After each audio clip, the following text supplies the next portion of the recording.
মৌরলা মাছের টক খাওয়ার পর শেষ পাতে হলে কিন্তু মনটা তৃপ্তি হয়ে যায়।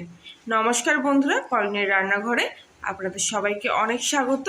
আজ আমার রেসিপি হলো মৌরলা মাছের টক। প্রথমেই আমি কিছুটা কাঁচা তেঁতুল কিছুক্ষণ ধরে জলে ভিজিয়ে রাখবো।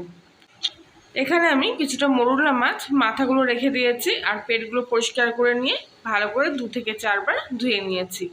এরপর এর মধ্যে আমি পরিমাণ মতো লবণ আর হাফ চামচি মতো হলুদ দিয়ে মাছে লবণ হলুদ মাখিয়ে কিছুক্ষণ এইভাবে রেখে দেব।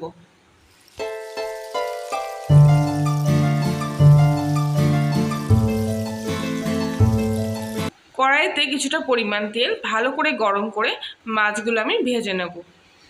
এই মাছগুলো কিন্তু খুবই নরম, তাই কড়াটা ভালো করে হিট করে নিয়ে তারপরে কিন্তু মাছগুলো দেবেন। মাছগুলো এইভাবে পাঠিয়ে দিচ্ছি ভালোভাবে ভাজা হওয়ার জন্য। মাছগুলো ভাজা হওয়ার মধ্যে তেঁতুলের কাঠটা আমি এখানে তৈরি করে নেব।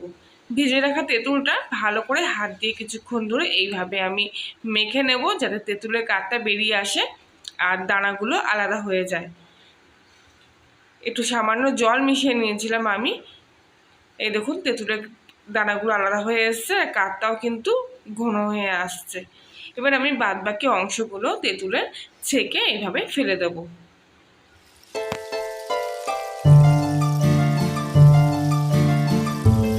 এদিকে আমার মাছের এক পিঠ ভাজা হয়ে গেছে। মাছগুলো এবার আমি উল্টে দেবো, উল্টো পিঠটা ভাজা হওয়ার জন্য।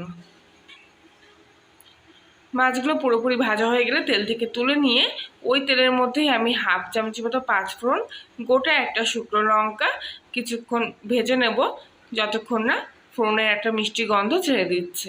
এরপর এর মধ্যে আমি তেঁতুলের যে জলটা রেখেছিলাম সেটা ওপর থেকে খানিকটা ঢেলে দিয়ে বাকিটা আমি এইভাবে ছেঁকে নেব। দেখুন অনেকটা কিন্তু ঘন, তাই জন্য ছেঁকনি দিয়ে পড়ছে না। এটা ভালো করে ধুয়ে এর মধ্যে দিয়ে দেবো। কিছুক্ষণ পর তেঁতুল জলটা ফুটে উঠলে এর মধ্যে আমি যেরকম স্বাদের মতো মিষ্টি খাবেন আপনারা ঠিক সেই পরিমাণ চিনি দেবেন। আমি এখানে 2 চামচি মতো চিনি দিয়ে দিচ্ছি, আর দিচ্ছি হাফ চামচি মতো লবণ, অবশ্যই পরিমাণ মতো। তেঁতুল জলটা লবণ চিনির সঙ্গে ভালো করে কিছুক্ষণ ফুটিয়ে নেব। কিছুক্ষণ পর ফুটে উঠলে এর মধ্যে আমি ভাজা মাছগুলো দিয়ে দিচ্ছি। প্রায় 1 থেকে 2 মিনিট আমি তেঁতুল জলের সঙ্গে মাছটা ভালো করে ফুটিয়ে নেব।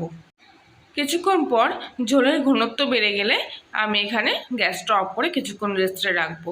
অবশ্যই আপনারা যেরকম ঘন খাবেন ঠিক সেই অনুযায়ী ফুটিয়ে নেবেন। আমি এখানে একটু পাতলা রেখেছি, আপনারা যদি এর চাইতে ঘন খান তাহলে আরও বেশিক্ষণ একটু ফুটিয়ে নেবেন।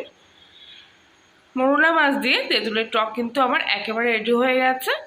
গরম ভাতের সাথেও কিন্তু এই মৌরলা মাছের টক খুব ভালো লাগে, কিংবা খাওয়া দাওয়ার পর শেষ পাতে এই মৌরলা মাছের টক কিন্তু অসাধারণ।